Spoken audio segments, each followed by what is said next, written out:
ગટરના ઢાંકણા છોડતી ગેંગ સક્રિય।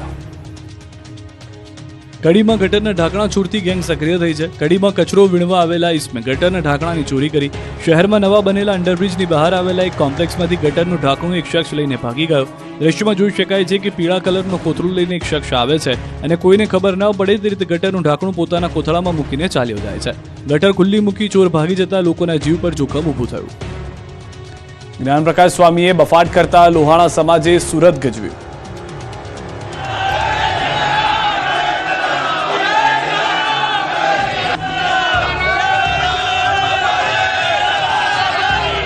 જલારામ બાપાના જયથી સુરત ગુંજી ઉઠ્યું હતું। લોહાણા સમાજ લાલઘૂમ થઈ વિરોધ કરી રહ્યો છે। સુરતમાં જ્ઞાનપ્રકાશ સ્વામીએ અજ્ઞાનવાણી કરી બફાટ કરતા રઘુવંશી સમાજનો આક્રોશ આસમાને છે। ઠેર ઠેર વિરોધનો વંટોળ છે। ત્યારે સુરતમાં પણ સ્વામીના વિરોધમાં લોહાણા સમાજના લોકો રોડ પર ઉતરી આવ્યા। હાથમાં પોસ્ટર અને બેનર સાથે વિરોધ પ્રદર્શન કર્યું। મોટી સંખ્યામાં રઘુવંશી લોકોએ એકત્ર થઈને બાઇક રેલી કાઢી હતી। રેલી સ્વરૂપે કલેક્ટર ઓફિસે પહોંચ્યા હતા। લોહાણા સમાજ દ્વારા કલેક્ટર કચેરી એકઠા થઈને સંત જલારામ બાપાનું અપમાન કરતા મુદ્દે સૂત્રોચ્ચાર કરાયા હતા। ગેરવ્યાજબી નિવેદન કરનાર સ્વામી વીરપુર જઈને માફી માંગે તેવી માંગ સાથે કલેક્ટરને આવેદનપત્ર આપ્યું। જો એ વીરપુર જલારામ બાપાના મંદિરે માફી નહીં માંગે તો રઘુવંશી દ્વારા આંદોલન કરશે। મોરબીથી વધુ એક વિવાદ બાદ હરિ જે છે તેઓએ ભક્તિ હરિસ્વામીએ માફી માંગી છે। હળવદના હરિકૃષ્ણ ધામના સ્વામીએ કર્યો છે બફાટ। ચારણ સમાજમાં રોષની લાગણી ફેલાઈ છે।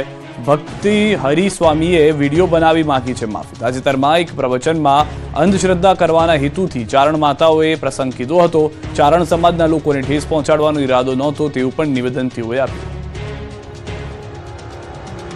જ્યારે મહાપુરુષ સ્વામી આવ્યા હતા ને ખબર કાઢવા માટે, ત્યારે એમના સસરા ધીરજભાઈના સસરા એમને જમાઈને જોવા આવેલા। એમના સસરાએ કોઈ ચારણભાઈ હોય ને ચારણભાઈ એને વાત કરી છે કે અમારા જમાઈ બીમાર છે તો તમે કંઈક મંત્રેલું કંઈક આપો।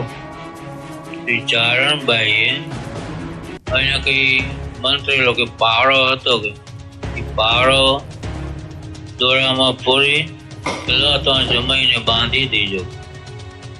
ગોંડલિયાડ લાલઘૂમ